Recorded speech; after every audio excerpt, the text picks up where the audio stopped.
Bien, bonsoir à tout le monde. Merci d'être nombreux pour entendre parler du loup et plus largement de l'histoire des animaux.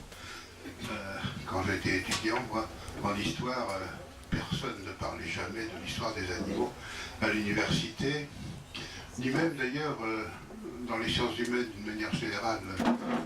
L'animal, ça n'était pas sérieux, c'était pour les zoologues, pour les naturalistes, mais les sciences humaines n'avaient rien à faire de l'animal.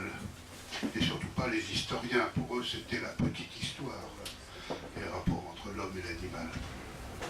Et puis en une cinquantaine d'années, j'ai vu pas mal de changements. Moi j'ai fait ma thèse sur le bestiaire héraldique médiéval, je l'ai soutenu en 1972, donc il y a 46 ans.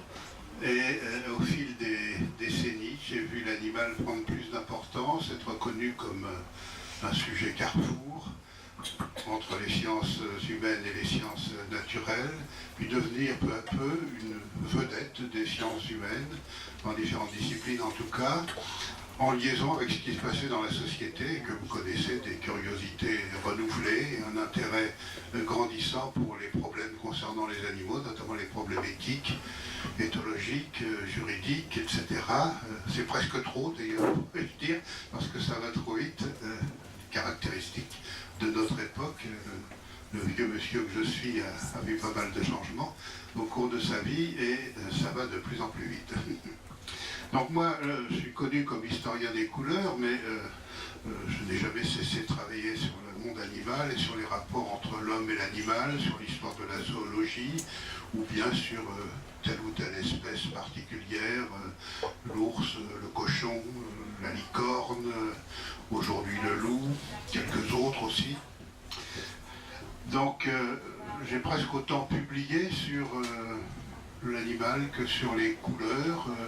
Sur les couleurs, d'ailleurs, ce que je viens de dire sur l'animal, c'est-à-dire un changement d'attitude de la part des historiens et de l'université en général, je ne l'ai pas vu pour les couleurs. L'histoire des couleurs, ça va un peu mieux qu'il y a 50 ans, mais c'est pas terrible, même du côté de l'histoire de l'art. La couleur est la grande absente de l'histoire de l'art, ou de l'histoire du vêtement, par exemple. Ce sont des histoires presque sans couleur. Même l'histoire de la peinture, c'est une histoire presque sans couleur. Mais c'est un autre sujet. Donc pour ce qui concerne l'animal, j'ai vu ces changements et je ne peux que m'en réjouir. J'ai d'ailleurs trouvé quelques disciples au fil de ma carrière d'enseignant à l'école pratique des hautes études, à l'école des Chartes et à l'école des hautes études en sciences sociales, où j'ai tenu mes séminaires, donc depuis 4 décennies, un peu plus même. J'ai fait quelques disciples ici ou là.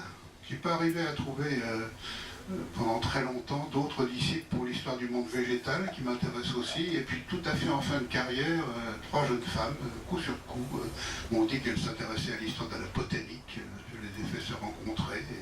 Donc je suis assez confiant pour l'avenir de l'histoire du monde végétal. En tout cas pour l'animal, ça marche assez bien. Et au fil de mes propres recherches, j'en suis venu à l'idée que dans beaucoup de sociétés, peut-être pas dans toutes, mais dans beaucoup de sociétés, il existait ce que j'appelle un bestiaire central.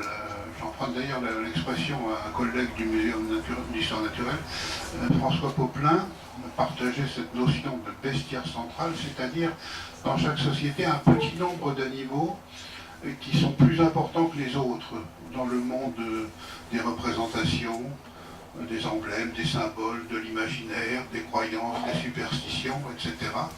Tout ce qui fait l'histoire culturelle, m'intéresse à l'histoire culturelle, moi, plus qu'à l'histoire naturelle. Et ce bestiaire central, dans les sociétés européennes, je le vois se constituer très tôt et comporter une douzaine d'espèces, peut-être 10-12 espèces. Le loup en fait partie. Le loup, l'ours, le cerf, le sanglier, 4 animaux sauvages de la forêt, 3 oiseaux, le corbeau, qui est sans doute la vedette du bestiaire central européen, le corbeau, l'aigle, le cygne, ça fait 7. On pourrait ajouter le serpent, le lion, qui n'est pas indigène en Europe, mais qui fait complètement partie de la vie quotidienne. On parle tout le temps du lion, tous les jours. depuis le Moyen-Âge, dans toutes les églises, il y a des lions peints, sculptés, racontés, commentés à propos des textes bibliques, etc. Donc tout le monde entend parler du lion partout, et depuis la fin du XIIe siècle, il est le roi des animaux à la place de l'ours. Donc on pourrait mettre le lion dans ce bestiaire, on pourrait mettre parmi les domestiques le taureau, donc ça fait 10, je pense qu'on peut en rajouter 2, peut-être le cheval et le chien, encore que je suis un peu hésitant. Le cheval, selon les époques, soit c'est plus qu'un animal, c'est un compagnon de l'être humain. Si on suit Buffon, par exemple, dans son histoire naturelle, au XVIIIe siècle, il commence par l'homme, puis le cheval, puis les animaux. On sent bien que le cheval a un statut très particulier.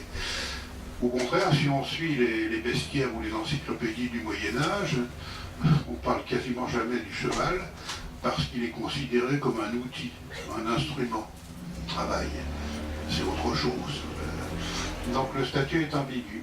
Et puis le chien joue vraiment un rôle important dans la vie des hommes et des femmes, contrairement à ce qu'on pourrait croire qu'assez tard. C'est un animal très mal aimé dans l'Antiquité, qui se revalorise lentement au fil du Moyen-Âge, et qui devient ce fidèle compagnon que nous connaissons au début de l'époque moderne seulement. En tout cas, une douzaine d'espèces qui constituent ce vestiaire central. Il y a quelques oublis, il faudra ajouter peut-être le coq, qui est, là c'est pèse d'un poids considérable, bien plus que le chien, et quelques autres. Alors, un peu fatigué de l'histoire des couleurs et me répétant évidemment dans mes livres monographiques sur chacune des grandes couleurs, en ce moment je suis en train de terminer le livre sur le jaune, et je m'arrêterai au moins provisoirement ensuite, ce jaune d'ailleurs qui me donne beaucoup plus de mal que les précédents, bleu, noir, vert, rouge, ça allait, les jaunes, les documents historiques sont pas très bavards sur le jaune. Et ça c'est la faute de l'or qui occupe toute la place. L'or c'est le bon jaune, et puis le jaune stricto sensu, c'est le mauvais jaune. Mais bon, ce sera une autre conférence. Donc, avec mon éditeur, j'avais convenu que je retournerais aux animaux, à mes passions premières, si je puis dire, et on a décidé de lancer une série d'ouvrages sur l'histoire culturelle des animaux, c'est ce qui est ici. Et pour ce premier volume, on m'a un peu tâtonné, l'ours était exclu, j'ai tellement publié sur l'ours qu'il faut que je m'arrête. Le cochon c'est pareil, j'ai beaucoup publié sur le cochon domestique ou cochon sauvage. Donc il fallait trouver un autre animal et le choix s'est porté sur le loup. J'ai peu publié dans ma carrière sur le loup, mais je l'ai constamment rencontré, bien sûr, dans les documents, ne serait-ce qu'en travaillant sur l'ours ou sur le sanglier. Je ne pouvais pas rencontrer le loup. Et puis ce qui plaisait à l'éditeur, c'est qu'il y avait une actualité du loup. Donc ça, c'était un bon choix. Donc j'ai écrit ce livre sur l'histoire culturelle du loup en Europe. Je me limite à l'Europe parce que les problèmes dont je parle sont des problèmes de société. Que je parle des couleurs ou que je parle des animaux, ce sont les sociétés qui sont derrière qui m'intéressent, c'est de l'histoire culturelle. Or, pour bien en parler, naturellement, il faut connaître les sociétés concernées, et l'historien que je suis ne peut pas connaître toutes les sociétés de la planète, vraiment, ça serait absurde. Alors, je me limite à ce que je connais, qui fait l'objet de mes travaux, de mes enseignements, donc les sociétés européennes dans la longue durée, et pour le reste, je lis les travaux des autres, je fais des rencontres avec eux, des comparaisons, etc. Donc, cette série consacrée à l'histoire culturelle, si le volume sur le loup marche bien, il y en aura un second, puis un troisième, peut-être tout le bestiaire central, donc une douzaine d'espèces, est consacrée à l'Europe dans la longue durée, donc depuis aussi loin qu'il y a des documents, jusqu'à aujourd'hui, c'est déjà énorme. Ce ne sont pas des livres très gros, donc je ne peux pas tout dire, bien sûr. Étant historien, je choisis un plan chronologique, je ne peux pas faire autrement. mais coupé par un plan thématique à chaque fois. Donc c'est une suite de dossiers pour chaque époque, qu'est-ce qui est le plus emblématique par rapport à l'histoire de l'animal concerné. Ici le loup, les mythologies, les contes, les fables, l'anthroponymie, la toponymie, l'iconographie, les croyances et les superstitions, le discours sur l'animal, les faits de langue et de lexique, et ainsi de suite, donc jusqu'à aujourd'hui, jusqu'à la bande dessinée, jusqu'aux jouets en peluche, où le loup occupe une place relativement importante. Donc voilà comment se présente un peu cette collection. Le deuxième volume, après avoir parlé d'un sauvage, je souhaiterais parler d'un domestique.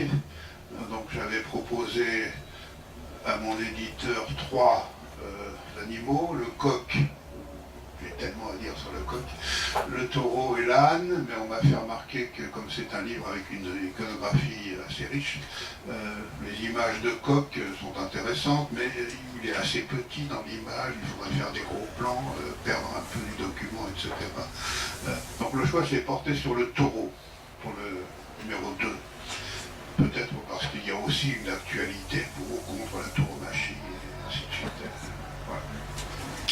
Alors, les polémiques autour du loup, vous les connaissez, la presse s'en est fait l'écho. Elles viennent de ce que, non pas on a réintroduit le loup dans telle ou telle configuration, mais on l'a laissé se réintroduire tout seul, venant de parties plus orientales de l'Europe, et pour la France, il suffit de l'Italie du Nord, le Trentin, puis les Abruzzes plus au sud. Le loup a traversé naturellement les frontières, est passé en Savoie, en Dauphiné, dans le Jura, puis dans le Massif central. Maintenant, on en rencontre aux confins de la Bretagne, du Poitou et même du Sud-Ouest. Donc, il se réintroduit tout seul, pas en très grand nombre, contrairement à ce qu'on pourrait croire. Ce qui suscite naturellement des controverses. Faut-il abattre le loup ou faut-il le considérer comme une espèce protégée? Et on a ce conflit entre bergers, éleveurs de brebis d'un côté et écologistes, éthologues, même zoologues qui revendiquent pour le loup le droit de vivre librement à l'état sauvage. Polémique passionnée, passionnelle, déraisonnable souvent. J'avais rencontré les mêmes à propos de l'ours. J'ai beaucoup plus longtemps travaillé sur l'ours que sur le loup. Et j'étais allé une fois faire une conférence au Muséum d'histoire naturelle à Toulouse sur l'histoire culturelle de l'ours.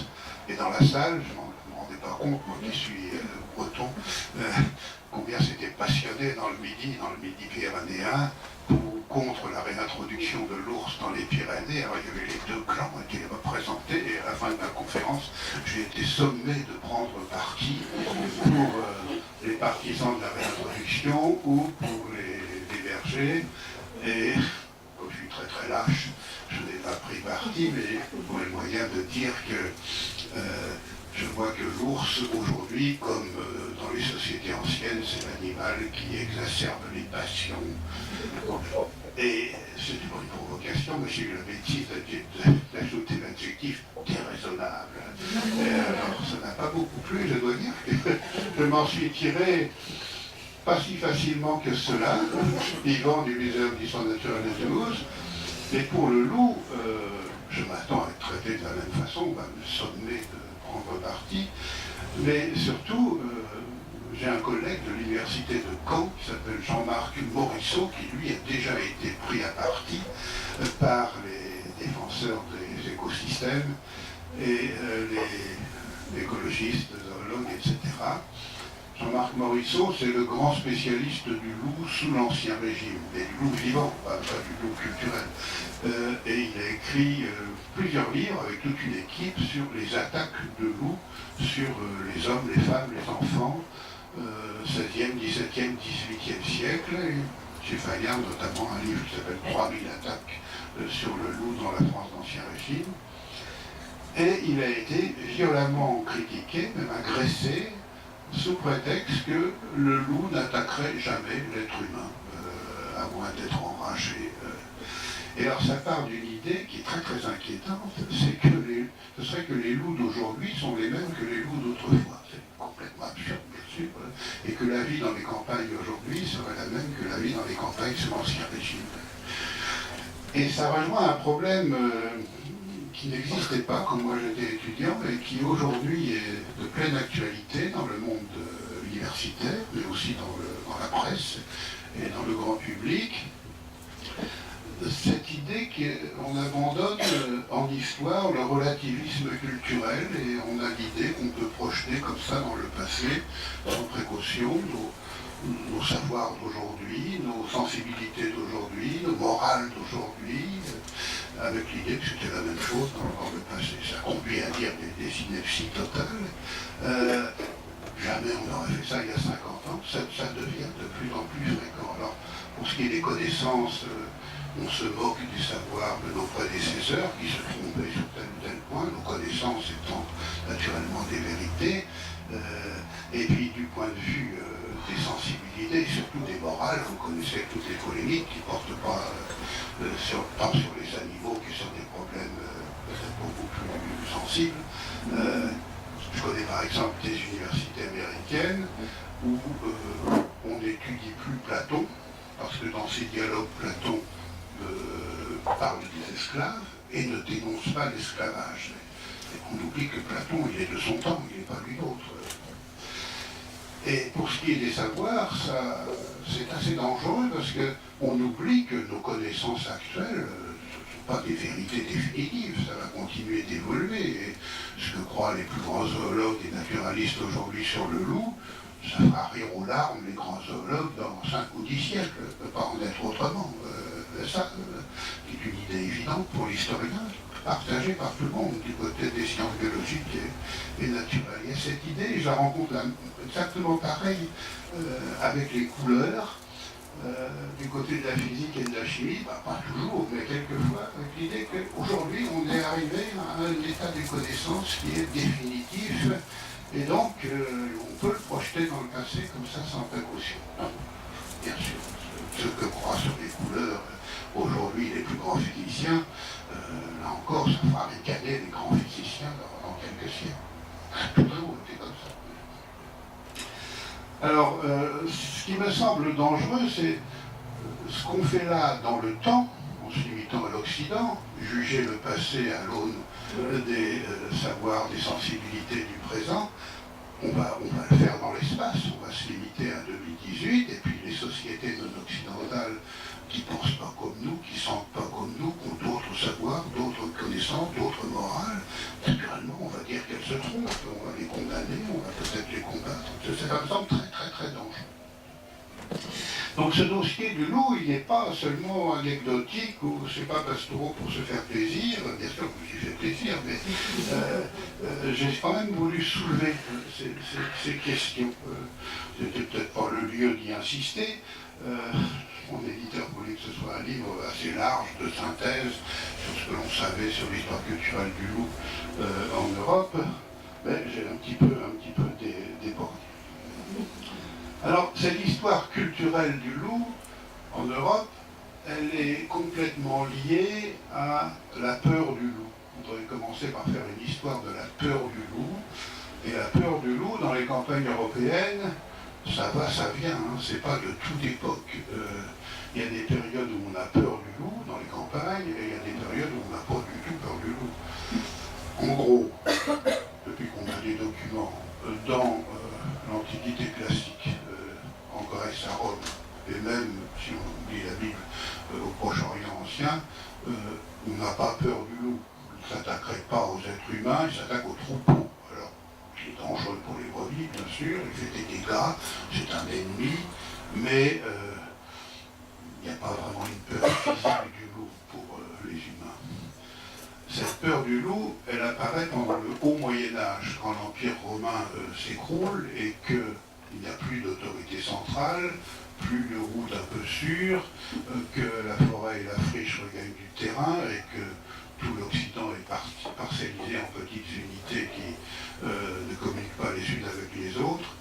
Là, les loups s'approchent des villes, c'est beaucoup dire, il n'y en a pas beaucoup, mais des villages, des habitations, et une grande peur du loup à l'époque mérovingienne, à l'époque carolingienne, jusqu'au-delà de l'an 1000 à peu près. c'est lié aussi à un climat extrêmement dégradé. C'est le haut Moyen-Âge, Moyen-Âge assez sombre. Et puis après l'an 1000, tout va mieux. On entre dans une période de climat favorable, relative prospérité, expansion démographique, expansion économique, défrichement, recul de la forêt, recul de la friche. Le loup ne s'approche plus tellement des habitations. La peur du loup disparaît. Et ça devient même un animal dont on se moque. Par exemple, le roman de Renard, fin XIIe siècle, début XIIIe siècle, met en scène un loup qui est complètement ridicule. Le loup isengrin, berné par le goupil et par tous les autres animaux. Mais malheureusement, ça ne dure que 3 siècles, et la peur du loup revient dans le courant du XIVe siècle, quand le climat commence à devenir complètement fou, et que l'on entre dans une période de déclin, d'épidémie, de famine, de violence de toutes sortes, qui va durer jusqu'au début du XVIIIe siècle, début XIVe, début XVIIIe siècle. Tout va mal. Les hommes et les femmes en général ont faim, les animaux ont faim, ils s'approchent non seulement des villages mais des villes. Les loups entrent dans Paris à plusieurs reprises, à partir de 1421. Et ça va durer donc ce climat déglingué jusqu'au début du XVIIIe siècle et la peur du loup jusqu'au milieu du XIXe siècle. Une peur de très longue durée. C'est pour ça que ça me met en colère quand j'entends une expression comme on se croirait revenu au Moyen-Âge. Chaque fois qu'il y a quelque chose d'épouvantable qui se produit, c'est pas au Moyen-Âge que les populations européennes ont été les plus malheureuses, surtout pas au Moyen-Âge central. C'est au XVIIe siècle, qui est un siècle vraiment noir en Europe, là où l'espérance de vie tombe très très bas. À l'époque de Louis XIV, on vit moitié moins longtemps qu'à l'époque de Saint-Louis. La taille aussi des hommes, des femmes devient très très petite, du bétail aussi. Puis ça reprend la course inverse au XVIIIe siècle. Faut pas croire que l'espérance de vie c'est toujours comme ça, non. Ça fait comme ça au fil de l'histoire. Là on est dans une phase ascendante, mais un jour ça va redescendre. Donc une peur de longue durée qui est surtout une peur de l'époque moderne et qui, selon les pays, on va faire une géographie, s'atténue ou disparaît. Les loups disparaissent d'Angleterre au XVIIe siècle, d'Écosse et d'Irlande au XVIIIe, d'Allemagne du Nord et du Danemark dans le courant du XIXe siècle, deviennent plus rares un peu partout ailleurs, mais disparaissent pas complètement.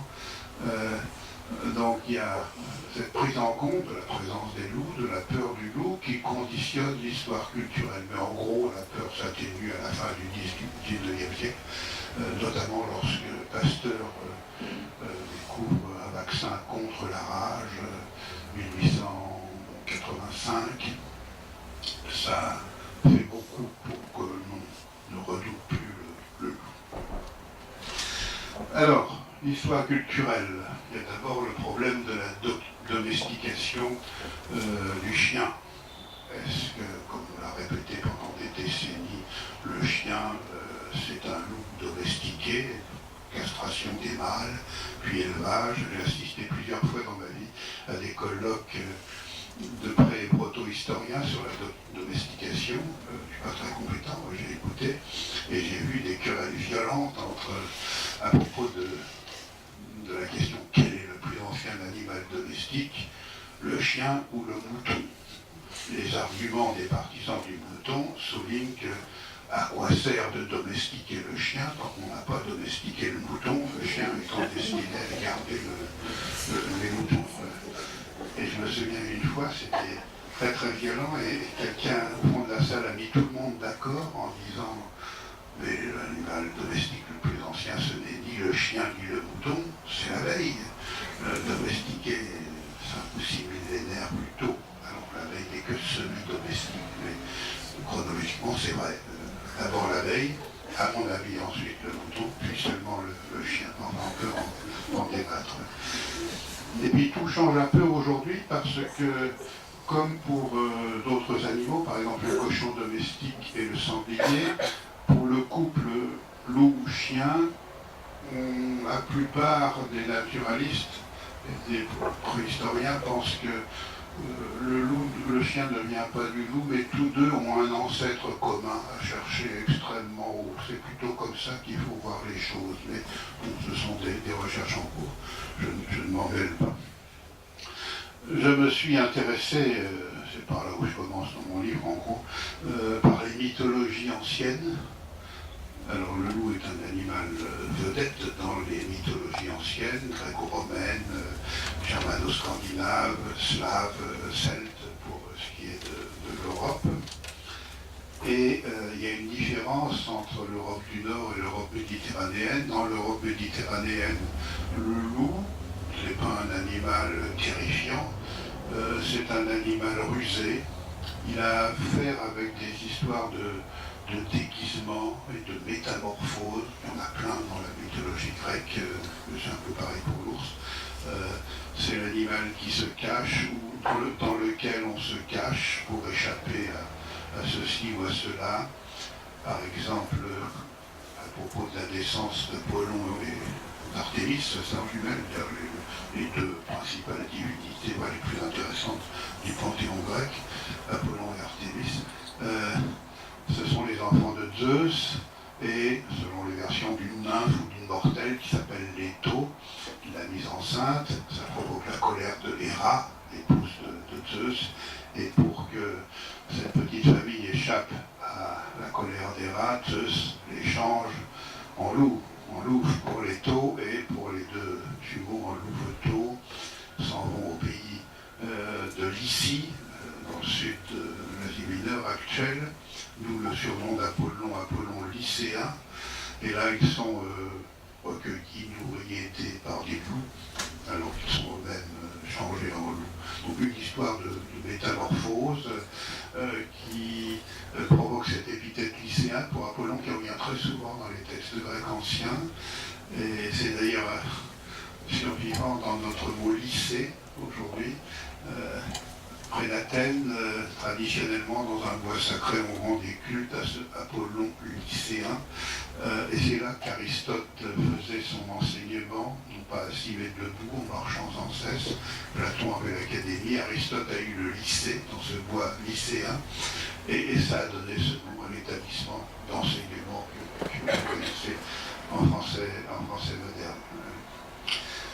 Il y a des histoires de métamorphose en loup punition, en quelque sorte. La plus célèbre, celle par laquelle commence Ovide dans son livre des Métamorphoses, un des grands textes fondateurs de la culture occidentale, les Métamorphoses d'Ovide. Un roi dans le Péloponnèse avait un jour invité Zeus à un repas et il lui a servi les chairs d'un jeune enfant qu'il venait d'écorcher. Zeus s'est mis en très très grande colère et a aussitôt changé ce roi qui s'appelait Lycaon, donc qui évoque le loup aussi, en loup, avec interdiction de manger de la chair humaine. Et ce roi a dû errer, ainsi que ses enfants d'ailleurs, dans certaines versions, pendant 1600, je me souviens plus. Donc des histoires de métamorphose. Alors que dans la mythologie nordique, on a des loups terrifiants, notamment le loup qui met fin au monde des dieux, c'est le crépuscule des dieux, à cause du loup Fenrir, un loup terrible qui est enchaîné, les dieux le gardent enchaîné, mais il a réussi à dévorer la main du plus féroce et puissant des dieux, Thor, le dieu de la guerre, puis à briser ses chaînes et à la fin, on a plusieurs versions, mais il va dévorer Odin lui-même, la principale divinité du panthéon nordique, tandis que deux de ses cousins enfants dévorent le soleil et la lune. C'est la fin du monde des dieux germano-scandinaves.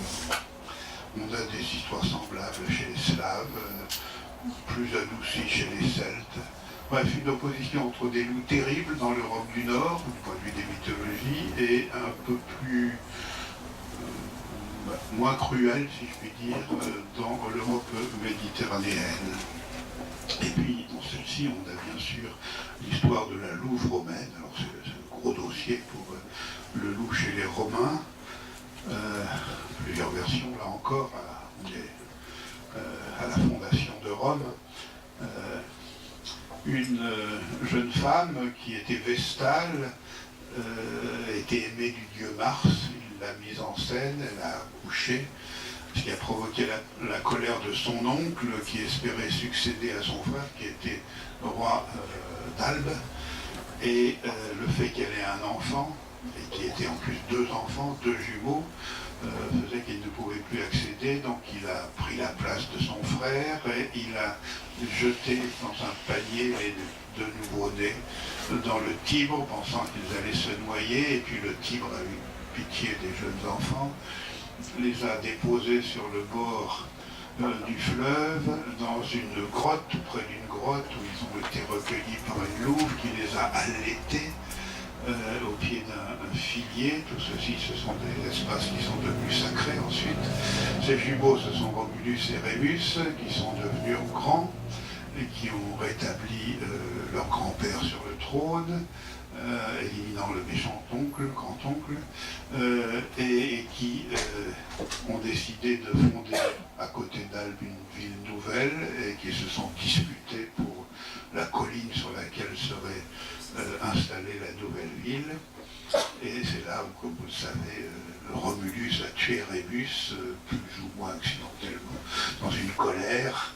Et donc le Palatin l'a remporté, et Rome en 732 donc, a été fondée par le seul Romulus, la louve nourricière faisant l'objet d'un culte de très très longue durée, ainsi que la grotte, ainsi que le figuier qu'il y avait à côté de la grotte, et ainsi de suite, avec des grandes fêtes en l'honneur de cette louve, les Lupercales, les fêtes de la fécondité, qui ont lieu au milieu du mois de février, d'un bout à l'autre de l'histoire de la Rome antique. Comme tous les animaux, dans la symbolique ancienne et médiévale, le loup est ambivalent, la louve aussi, hein, il y a toujours les bons et les mauvais aspects. Et pour ce qui est de la louve, c'est frappant de voir qu'il y a d'un côté Loupa, la louve nourricière, admirée, à laquelle on rend culte, et puis il y a une autre Loupa, c'est la prostituée, c'est le normal pour désigner une prostituée dans la Rome antique en latin, qui a donné notre mot français moderne, lupanar, un lieu de prostitution. Ça vient de là. Alors le Moyen-Âge hérite de tout cela. D'un côté, le discours gréco-latin sur le loup, c'est les textes écrits. De l'autre, les loups du nord de l'Europe, c'est plutôt les traditions orales. On a peu de textes écrits avant les sagas, mais les sagas c'est tardif. Et puis en troisième lieu, la Bible. Hein, c'est toujours le triple héritage pour le Moyen-Âge chrétien. Et la Bible est très très peu bavarde sur le loup. Il y a une quinzaine d'occurrences, simplement pour dire qu'il est dangereux pour les troupeaux, ou pour comparer des méchants à des loups. Ça ne va pas plus loin. On sent qu'il n'est pas très dangereux pour les hommes et pour les femmes. Et pourtant, le christianisme, à ses débuts, jusqu'à l'an 1000, dresse du loup un portrait extrêmement négatif. Alors c'est d'une part les traditions de l'Europe du Nord qui l'ont emporté sur l'Europe du Midi, et de l'autre le danger représenté physiquement par les loups qui sont revenus tout près des habitations et qui jouent un rôle inquiétant dans la vie des hommes et des femmes du haut Moyen-Âge. Et alors l'Église part en guerre contre ce loup, comme elle part en guerre d'ailleurs contre l'ours, qui fait l'objet de cultes païens pendant très très longtemps. Ça prend différentes formes. D'une part, tuer le plus grand nombre de loups possible en Europe. On crée des offices de louveterie dès l'époque de Charlemagne, et ça continuera jusqu'en plein XVIIIe siècle. Auprès des seigneurs, il y a toujours un office de louveterie, tuer les loups. Au XIXe siècle encore, d'ailleurs dans beaucoup de villes et villages de France, si on apporte à la mairie une peau de loup qu'on a tué, on reçoit une petite récompense. Quand j'étais enfant dans la France de l'Ouest, c'était si on apportait des vipères, on avait quelque chose. Donc, tuer le plus grand nombre de loups, diaboliser le loup, ça c'est le rôle des bestiaires. Le loup fait partie des animaux qui accompagnent le diable, ou dans lequel le diable peut se déguiser. Il n'a que des vices, si on en croit les bestiaires médiévaux. Il est dangereux, vorace, cruel, il mange plus de proie qu'il n'a faim, il est rusé, tricheur, il n'attaque jamais tout seul mais en meute, n'est pas courageux, il est nocturne, surtout il voit la nuit, ça c'est un immense péché, la nuit on doit dormir, et tous les animaux nocturnes sont des animaux diaboliques qui participent au sabbat, donc le loup, le renard, le chat, la chouette et quelques autres sont en bonne place dans le bestiaire du diable. Donc toutes sortes de vices. Quand la peur du loup diminue à partir du XIe, XIIe siècle, on ajoute la stupidité, le ridicule, la lubricité, hein, c'est ce que met en scène le roman de Renard, hein, Isengrin, il est ridicule, vraiment ridicule dans le roman de Renard, et sa femelle, Ersan, c'est une femelle tout à fait lubrique qui se laisse couvrir par le goupil avec un certain plaisir. Elle trompe son mari à tour de bras. Toutes les femelles animales sont lubriques dans le roman de Renard. La lionne également, la renarde aussi, et ainsi de suite. Donc voilà de quoi dévaloriser le loup. Et puis, troisième lieu, l'Église confie au récit et aux vies de saints, à la géographie, le soin de mettre en scène des histoires de loups qui vont dévaloriser cet animal également. Alors c'est par exemple, comme je suis breton, je cite Saint Hervé, qui est un grand saint en Bretagne. C'est un saint légendaire, il est aveugle, un chien le guide, arrive un loup qui mange le chien, Hervé ordonne au loup de remplacer le chien qui l'a dévoré et le loup se fait obéissant. Ou bien l'histoire mieux connue, célèbre ici même, du loup de Gubbio, une ville en Ombrie, en Italie, un loup gigantesque qui terrorisait la ville et la contrée. Arrive François d'Assise qui passait par là, il décide d'aller parler au loup, et alors c'est la spiritualité franciscaine qui est à l'œuvre, il l'appelle frère loup, il le considère comme quasiment un humain.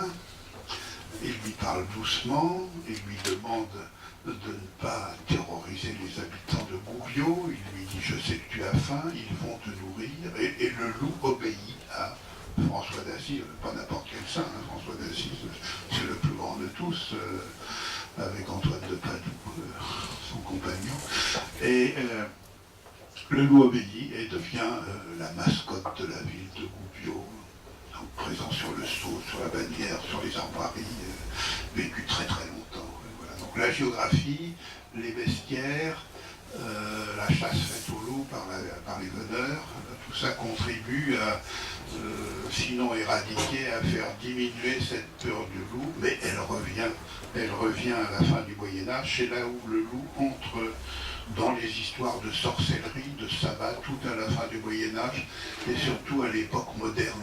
La sorcellerie, il faut corriger une image, n'est pas médiévale, c'est moderne. Les grands procès de sorcellerie sont au XVIe et au XVIIe siècle, avec l'idée que les sorcières se rendent au sabbat la nuit, en général entre le jeudi et le vendredi soir, soit en chevauchant un balai, soit en chevauchant un loup, et chevauchant à l'envers, le sabbat étant une messe à l'envers, et ainsi de suite. Également naissent au Moyen-Âge, mais se diffusent surtout à l'époque moderne, les histoires de loup-garou, la lycanthropie, c'est-à-dire des histoires d'hommes ou de femmes, surtout d'hommes, qui sont changés en loups la nuit, soit ils le font volontairement, soit au contraire, ils sont victimes d'un mauvais sort ou d'une punition. La mutation se fait le plus souvent par le biais des vêtements. C'est en se dépouillant de leurs vêtements, ou en étant dépouillés de leurs vêtements, que ces humains deviennent loups, se livrent à des choses atroces la nuit, comme le ferait un loup enragé, notamment dévorer des enfants, et reprennent leur apparence humaine au matin en récupérant leurs vêtements. Mais si une mauvaise main a caché leurs vêtements, ils sont condamnés à errer pendant un temps X. C'est un thème littéraire au Moyen-Âge qui n'agite pas beaucoup la vie des campagnes. C'est vraiment de la création de fiction dans de la littérature qui est de la littérature savante. Et ce qui me frappe, c'est qu'à l'époque moderne, ça devient plus de la littérature orale ou folklorique, pour prendre un mot d'aujourd'hui, et une beaucoup plus grande présence dans les superstitions des provinces françaises, mais aussi des pays voisins. George Sand, par exemple, pour le Berry, racontait pas mal d'histoires de loups-garous dans sa région, près de Nohant. Elle a écrit de très beaux textes qui sont en plus illustrés de lithographie par son fils, Maurice Sand. C'était un artiste qui avait beaucoup de talent, élève de Delacroix, mais très paresseux. On a des lettres de Delacroix à George Sand qui lui dit il faut faire travailler votre fils. Et Maurice Sand ne voulait pas trop travailler, mais c'est un graveur d'un talent fou. Et il a dessiné pas mal de loups-garous dans des clairières, ou adossés à des cimetières, à des murs de cimetières, à la nuit, ou à la nuit tombante, ou à l'orée du bois. C'est toujours des topoïdes, bien sûr.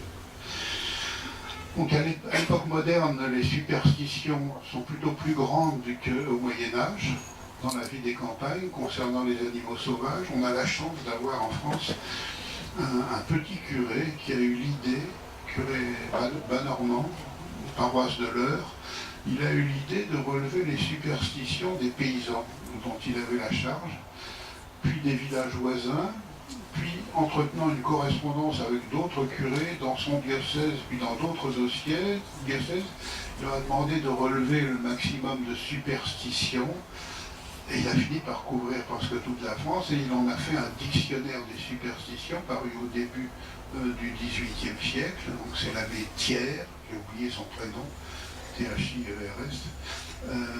qui a eu des continuateurs, et on voit les superstitions dans la vie des campagnes d'Ancien Régime, et les 2 tiers au moins concernent les animaux, et parmi ces animaux, la vedette, c'est le loup et le corbeau. Ce sont les deux vedettes des superstitions, et ça va durer longtemps après la mort de l'abbé Thiers au début du XVIIIe siècle. Donc on voit tout ça survivre et se propager au XVIIe, au XVIIe, XVIIIe siècle par rapport au Moyen-Âge. Superstition, croyances, lycanthropie, sorcellerie, etc. Tout ça c'est moderne. Et puis arrive l'affaire de la bête du Gévaudan. La bête du Gévaudan, c'est au XVIIIe siècle, hein, c'est pas au XIIIe siècle, c'est sous Louis XV. Cet animal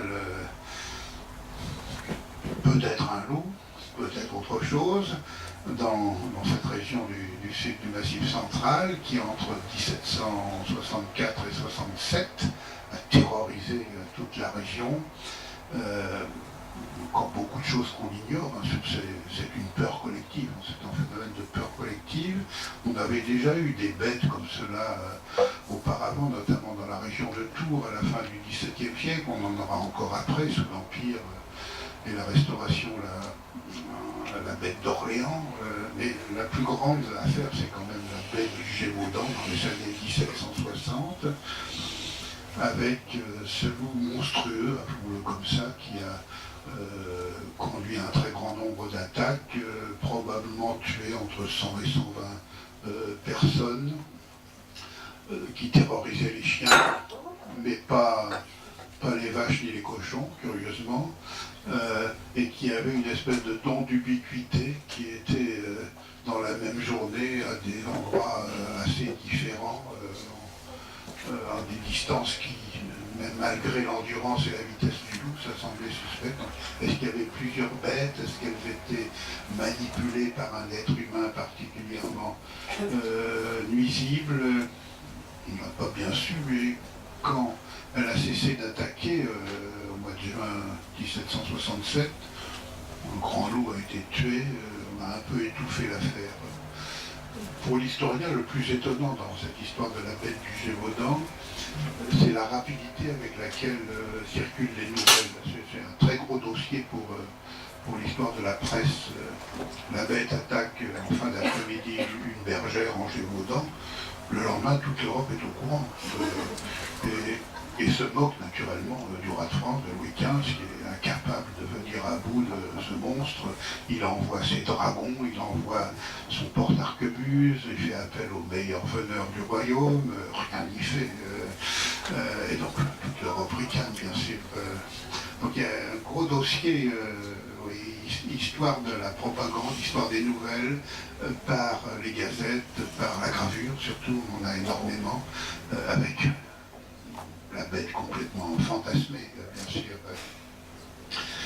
Donc l'affaire de la bête du Gévaudan, je m'y suis quelque peu attardé, je n'ai rien apporté de nouveau par rapport à ce qu'ont écrit mes très très nombreux prédécesseurs. Et puis on arrive près de l'époque contemporaine, les loups se raréfient, disparaissent de certaines régions, Pasteur éradique la rage, ce qui est fascinant. En 1885, quand Pasteur et son équipe mettent au point le vaccin qui sauve la vie du jeune Joseph Meister, c'est que c'est pas un jeune savant, Pasteur, c'est un très vieux savant couvert d'honneur au moment où il met au point le vaccin. Il est déjà Académie française, Grand Croix de la Légion d'honneur, tout ce qu'on veut. Il a déjà tous les honneurs et il trouve en plus un vaccin contre la rage. D'habitude, ça se passe autrement, c'est en début de carrière. C'est un vieux monsieur qui a rendu service à l'humanité, en tout cas à l'Europe tout entière. Et c'est l'époque où le loup change de statut dans l'imaginaire européen vers la fin du XIXe siècle, assez rapidement d'ailleurs, d'animal terrifiant, nuisible, rejeté, il devient un animal plus sympathique en quelque sorte. Il apparaît dans les livres pour enfants, pour la jeunesse,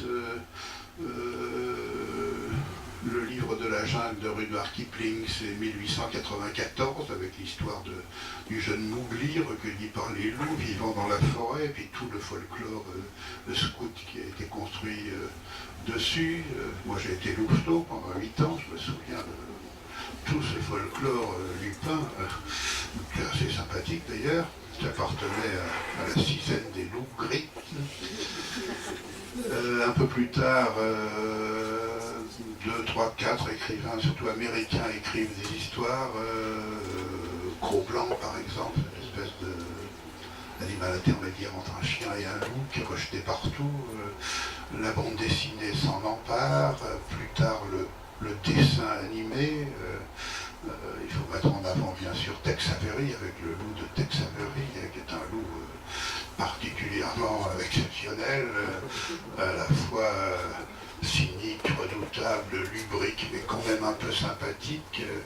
L'histoire du petit chaperon rouge, revisité par Tex Avery, c'est 1942. Un loup qui rencontre, c'est pas une fillette, c'est déjà une jeune fille assez sexy, si je puis dire. Il lui demande où elle va chez sa grand-mère, il se fait donner l'adresse avec l'idée qu'il va dévorer, peut-être sexuellement d'abord et charnellement ensuite, et la grand-mère et la petite fille, et puis quand il arrive chez la grand-mère, il tombe sur une femme âgée, mais encore plus lubrique que lui, qui lui fait extrêmement peur. C'est assez savoureux, je dois dire, et très très bien dessiné. Ouais. Le loup change de statut. Quand on regarde aujourd'hui les livres pour enfants, il y a toujours des histoires de gentils loups qui portent des noms très particuliers. Celui-ci m'a l'air très très sympathique, qui est polychrome. On inverse les histoires. Le conte des 3 petits cochons et du grand méchant loup devient le conte du gentil loup et des 3 méchants cochons, et ainsi de suite. C'est facile. Voilà. Et donc, je pense que dans l'imaginaire des enfants d'aujourd'hui, le loup n'est plus ce qu'il était même dans ma propre enfance à moi. Il est devenu aussi un jouet en peluche. J'en ai vu des très très beaux dans les grands magasins. L'ours reste la vedette du bestiaire du jour en plus, mais ce bestiaire s'est diversifié et le loup a fini par y trouver sa place malgré sa mauvaise réputation. Voilà, je ne sais pas ce qu'il sera de l'avenir du loup, mais en tout cas, l'historien, spécialiste de l'histoire culturelle, peut dresser un tableau comme ça, des va-et-vient de l'attitude envers le loup, au fil de cette histoire culturelle, c'est-à-dire celle des représentations, de l'imaginaire, des symboles et des rêves. Merci à tous.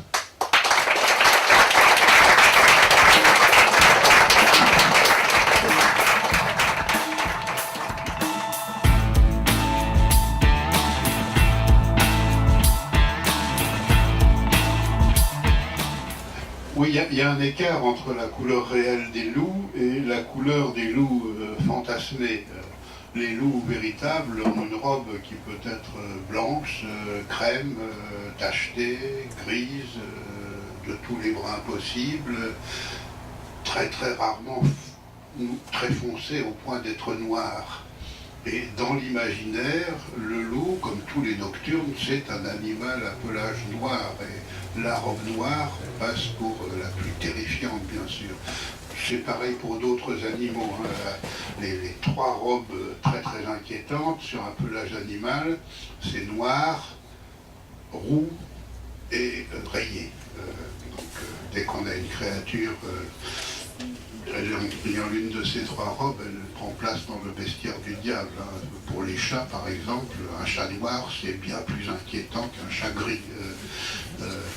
Dans mon enfance, en Normandie, le fermier qui habitait à côté de chez nous, chaque fois qu'il voyait le chat de mes parents, qui était noir, il faisait le signe de croix.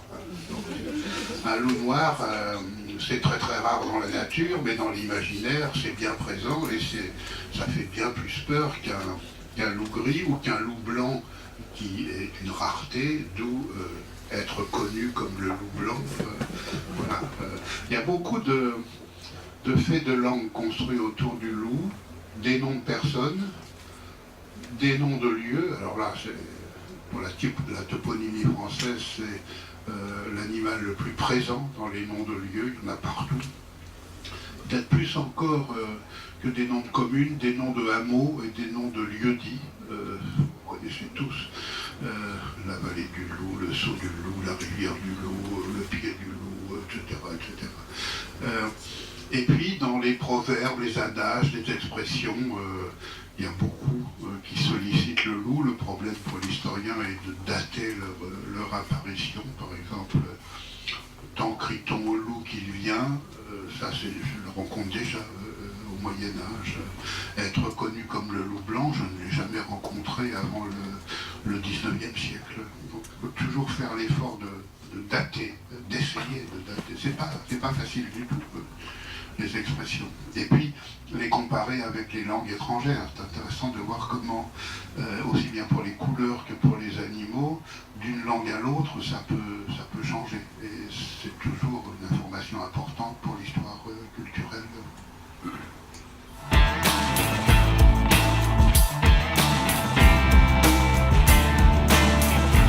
C'est une expression assez récente, justement, à dire d'une jeune fille qui a vu le loup. Ça apparaît, là mon savoir est de deuxième main, dans la seconde moitié du 19e siècle, on ne le voit pas auparavant. C'est pour ça que la psychanalyse se trompe beaucoup à propos du petit chaperon rouge dont j'aurais dû parler, parce que c'est quand même le plus ancien conte documenté en Europe, et celui où le loup joue un rôle très très important. Moi je l'ai étudié à propos des couleurs, mais on peut faire la même chose à propos du loup. Quand je me pose la question pourquoi rouge, pourquoi un petit chaperon rouge, plusieurs réponses sont possibles. Hein. Naturellement, le chercheur en histoire littéraire, en histoire folklorique, en histoire de l'art, chaque fois qu'il a 15 pistes possibles, il n'en retient qu'une, celle qui l'arrange par rapport à la démonstration qu'il veut conduire, et il laisse tomber toutes les autres. On fait tous ça. C'est pas une bonne façon de faire méthodologiquement, mais moi comme les autres, hein, on fait tous ça. Et on le sait que c'est pas bien. Mais c'est vrai, voilà un tableau de Poussin, il y a un personnage qui est habillé en jaune. Pourquoi est-ce qu'il est habillé en jaune? Si je suis honnête, tous pistes. Mais comme je suis en train de travailler sur le jaune, il y en a une qui m'intéressera plus que les autres. Donc le petit chaperon rouge, il peut être rouge parce que on a l'habitude dans les campagnes d'Europe d'habiller les enfants en rouge pendant très très longtemps, soit pour les surveiller, soit pour éloigner les forces du mal, le rouge étant prophylactique, encore en plein XXe siècle, soit parce que l'histoire se passe le jour de la Pentecôte, ou que la petite fille est née le jour de la Pentecôte, c'est-à-dire un jour pour la liturgie entièrement rouge, la couleur de l'Esprit Saint, soit parce que c'est jour de fête, et donc la petite fille a mis sa plus belle robe pour aller rendre visite à sa grand-mère, et en milieu paysan, une belle robe, c'est toujours une robe rouge, parce que c'est dans la gamme des rouges que les teinturiers de village sont les plus performants pendant des siècles et des siècles. Et puis, la psychanalyse, Bruno Bettelheim notamment, mais il a pillé un peu plusieurs de ses prédécesseurs, explique qu'en fait, la jeune fille est pubère ou prépubère et qu'elle a très envie de se retrouver dans le lit avec le loup. Et donc, c'est le rouge de la sexualité naissante ou déjà là. Ça pourrait être pertinent pour notre temps, c'est absurde pour les versions anciennes du conte. De manière générale, d'ailleurs, la psychanalyse, c'est un outil de notre temps, pour notre temps. Projeté dans le passé, il faut prendre beaucoup de précautions, et surtout un passé lointain. Le petit chaperon rouge est documenté vers l'an 1000, déjà, ça s'appelle la petite robe rouge. Et puis il y a différentes versions. Dans la version de Perrault, fin XVIIe siècle, ça finit très mal. Le loup mange la grand-mère et la petite fille, puis c'est fini. Dans la version des frères Grimm, début XIXe siècle, un gentil chasseur arrive qui ouvre le ventre du loup et la grand-mère et la petite fille sortent vivantes. Ça finit bien en quelque sorte. Bon, enfin, dans les deux cas, sexualité en rouge, petite fille pubère, etc., pour les époques anciennes, c'est difficile. On peut faire une psychanalyse n'importe quoi du général de Gaulle. On peut faire une psychanalyse de Napoléon, mais avec beaucoup de pincettes et de prudence. Mais une psychanalyse de Charlemagne ou de Néron, ça n'a aucun sens. Et puis, l'explication que moi j'ai proposée, c'est de ne pas envisager le chaperon rouge tout seul, le rouge de la petite fille, mais de le comparer au blanc du petit pot de beurre et au noir du loup de la grand-mère. Ça fait une triade blanc, rouge, noir qu'on retrouve dans de nombreux contes, dans de nombreuses fables. Et l'enquête devient plus pertinente si on procède comme ça.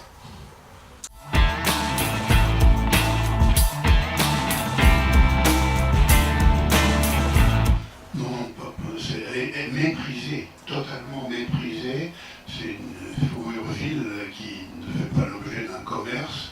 D'abord, les loups ont une robe toute râpée, en général. Elle est très inégale, elle peut avoir des trous, et elle est dévorée de parasites de toutes sortes. Donc, on ne s'en sert pas du tout. En plus, l'animal est tellement diabolique que le seul emploi qui soit bien documenté, c'est dans les sagas, les guerriers d'Odin, qui sont des guerriers terrifiants, qui se transforment en bêtes sauvages avant de partir au combat, revêtent soit une peau d'ours, soit une peau de loup. Dessous, ils sont tout nus et ils sont comme enragés. Donc, c'est une peau très très négative.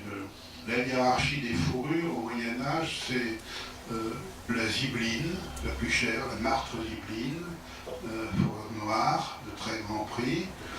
Ensuite, l'hermine. Et ensuite seulement le verre. Au XIIe, XIIIe siècle, l'écart entre le verre et l'hermine en matière de prix n'est pas très élevé, mais à la fin du Moyen-Âge, l'hermine vaut beaucoup plus cher que le verre qui est devenu commun. Il y a verre et verre aussi, selon l'origine de l'écureuil. Est-ce que son dos était bien grébleté, son ventre était bien blanc et son dos bien grébleté? Pas tout à fait, l'écureuil roux vaut moins cher, etc. On connaît très bien, grâce à l'histoire économique, ces problèmes-là. Et donc en milieu paysan,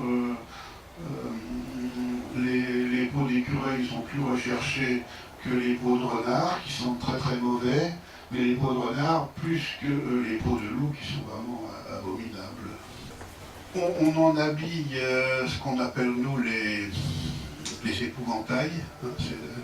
On manque d'une histoire de l'épouvantail, mais c'est un objet qui est déjà bien documenté dans la Grèce ancienne, qui est l'art contemporain s'en est emparé, l'art brut, mais l'usage de l'épouvantail reste à écrire, si je puis dire. Donc, on habille avec les épouvantails, on habille les épouvantails avec tous les vêtements rejetés, méprisés, etc.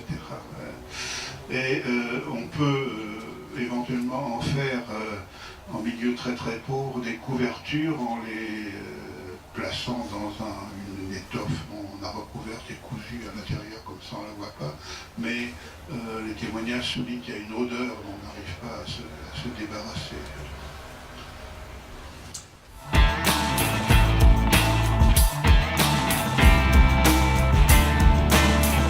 Oui, alors il n'est pas absent, il n'est pas non plus très fréquent. Si on prend le bestiaire héraldique médiéval, il y a une vedette, c'est le lion, puisque l'héraldique apparaît au moment où le lion vient de remplacer l'ours sur le trône symbolique de roi des animaux. Donc il écrase tout dans le bestiaire européen des armoiries. Il y a eu un moment, même en vers 1200, où une armoirie sur 6 porte un lion pour figure, c'est énorme. Les deux autres animaux très fréquents sont le léopard, qui est une sorte de lion d'un type particulier, et l'aigle, donc ça fait une triade première. Le second groupe, ce serait l'ours, le sanglier, le cygne, le coq, le taureau, quelques autres, le cerf. Le loup viendrait dans un troisième groupe du point de vue de la fréquence et des statistiques, avec une géographie à faire. Il y a des régions assez riches en loups et d'autres où il est complètement absent. Là où il y en a le plus en Europe, c'est l'Espagne du Nord et le Portugal du Nord, probablement parce qu'il y a beaucoup d'anthroponymes en Lopez, Lupo, etc. Et le loup, ça c'est très très connu, se vérifie partout. C'est presque toujours dans les armoiries une figure qui forme dont le nom forme un jeu de mots avec le nom du possesseur de l'armoirie. Je m'appelle Wolf quelque chose et je mets un loup dans mes armoiries. Je m'appelle Lopez et je mets un loup dans mes armoiries. Ça fait 90% des loups héraldiques connus. Ce type de relation entre le nom de la personne ou de la famille et le nom de la figure s'appelle une relation parlante. C'est très fréquent en héraldique médiévale comme en héraldique moderne. C'est au moins un tiers des armoiries, parfois plus, parce qu'il y a pas mal d'armoiries parlantes qu'on n'arrive pas à reconnaître comme parlants parce que la relation se fait sur des termes dialectaux, des mots disparus, ou tout simplement sur le latin. Donc c'est pas apparent au premier degré, mais il y en a vraiment, vraiment beaucoup. Je m'appelle Pastoureau, par exemple, et ça veut dire petit berger, donc je vais mettre un mouton dans les armoiries. Et le loup va venir le manger.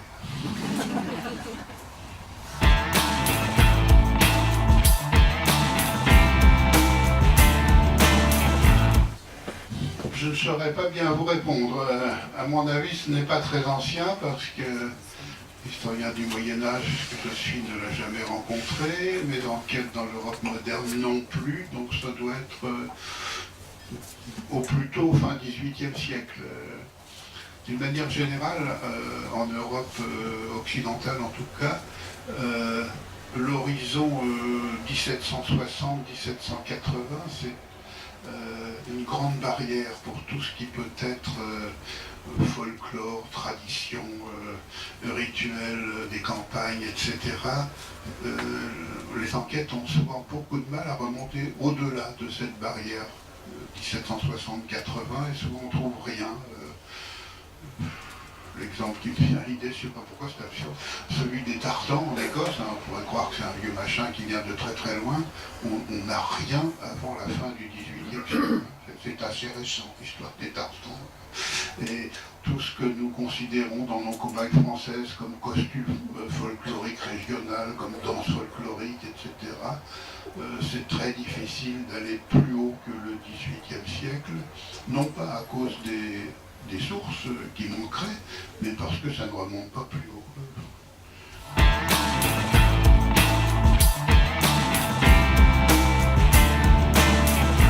C'est en effet dans la tranche chronologique habituellement citée pour la domestication du chien. Les préhistoriens ne comptent pas comme nous. Nous avons tendance à nous dire 10 000, 12 000 ans avant notre ère, donc il faut ajouter 2 millénaires, alors que les préhistoriens disent avant le temps présent, BC, BP, before présent. Et le présent pour les préhistoriens, c'est l'année 1950.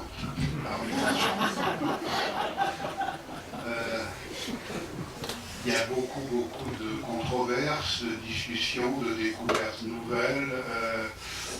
Je pense que le chien a peut-être été domestiqué avant que l'homme soit vraiment sédentaire, comme auxiliaire de gardien de troupeaux urbains, donc des animaux qui peuvent suivre l'être humain en déplacement.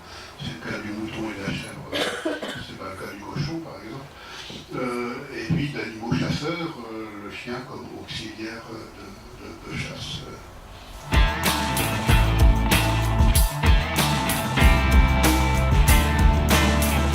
Oui, c'est même ce qu'on lui reproche, c'est d'attaquer en groupe. L'ours ou le sanglier, pour la symbolique médiévale, peuvent être pris en bonne part et représenter le courage, parce qu'ils se battent jusqu'au bout, au corps à corps avec le chasseur. Ça n'est jamais le cas du loup, qui n'attaque jamais tout seul, mais en groupe. Donc c'est signe d'une lâcheté, en quelque sorte. C'est mis au détriment de l'animal. Mais les auteurs de l'Antiquité ont observé le comportement des loups, même la vie familiale des loups. Aristote raisonne sur la durée de gestation d'une louve, par exemple, où on sait beaucoup de choses, et contrairement à l'idée reçue, le savoir médiéval, d'une part, hérite du savoir antique, et d'autre part, pratique très bien l'observation de la nature. Ce qui manque au Moyen-Âge, c'est que l'observation puisse conduire à la vérité des êtres et des choses. On sait très bien observer, mais la vérité, c'est tout à fait autre chose. Et au Moyen-Âge, on distingue, contrairement à nous qui ne le faisons pas, la réalité et la vérité. La réalité, c'est physique, la vérité, c'est métaphysique, bien sûr. Elle est dans un autre monde, ou en tout cas inaccessible à l'être humain. Mais on sait beaucoup de choses. Quand on lit les traités de vénerie ou les livres de chasse, par exemple, qui sont assez techniques, on est dans un discours très différent de celui des bestiaires. Les veneurs, les auteurs de livres de chasse savent très bien de quoi ils parlent. Le loup est qualifié par Gaston de Foix, dans son célèbre livre de la chasse, assez comme une bête. Assez comme une bête. Donc tout le monde connaît au fond.